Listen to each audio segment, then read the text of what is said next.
ओम श्री परमात्मने नमः। अथ द्वादशोऽध्यायः। अर्जुनवाच एवं सततयुक्ताये भक्ताः स्वां पर्युपासते ये चाप्यक्षरम् अव्यक्तं तेषां के योगवित्तमा। श्रीभगवानुवाच मय्यावेक्ष मनो ये मां नित्ययुक्ता उपासते श्रद्धया पर्योपेता ते मे युक्ततमा मता।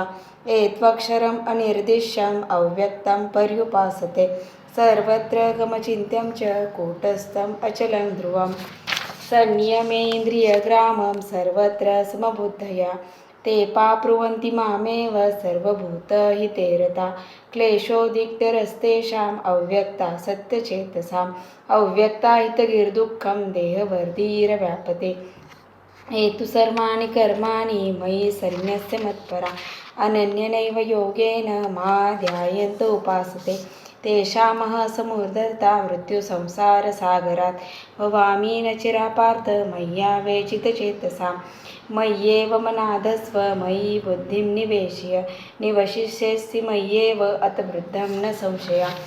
अथ चित्तं समाधातुं न शक्नोषि मयि स्थिरम् अभ्यासयोगेन ततो मामि चाप्तुं धनञ्जय।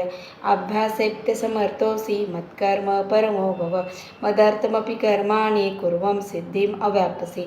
अथ दैत्यं न शक्तोऽसि कर्तुं मद्योगमाश्रिता सर्वकर्मफलत्यागं तथा कुरु यतात्मवान्। श्रेयो हि ज्ञानाभ्यासात् ज्ञानात् ध्यानं विशिष्यते ज्ञानात् कर्मफलत्यागः त्यागात् शान्तिः अनन्तरम्।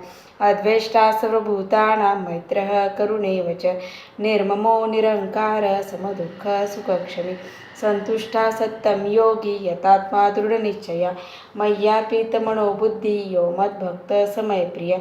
यस्मान्नो द्विजते लोको लोकान्नो द्विजते च या हर्षां हर्षभयोद्वेगैः मुक्तो यः स च मय्यप्रियः। अनपेक्षा सुचिर्दक्ष उदासीनो गतव्यता सर्वारम्भपरित्यागी यो मद्भक्तः स मय्यप्रियः। यो न दुष्यति न द्वेष्टि न शोचति न काङ्क्षति शुभाशुभपरित्यागी भक्तिमान्यः स मय्यप्रियः। समशत्रौ च मित्रे च तथा मानापमानयोः शीतोष्णसुखदुःखेषु समसङ्गविवर्जिता तुल्यनिन्दास्तुतिर्मौनी सन्तुष्टो येन केनचित् अनिकेता स्थिरमती भक्तिमान्ये प्रियो नरा। एतु धर्म्यामृतमिदं यथोक्तं पर्युपासते श्रद्धाना मत्परमा भक्तास्तेतीव मे प्रिया। हरि ओम तत्सत् श्रीमद्भगवद्गीतासु उपनिषत्सु ब्रह्मविद्याया योगशास्त्रे श्रीकृष्णार्जुनसंवादे भक्तियोगो नाम द्वादशोऽध्यायः। श्रीकृष्णार्जुनमस्तु। शुभं भवतु।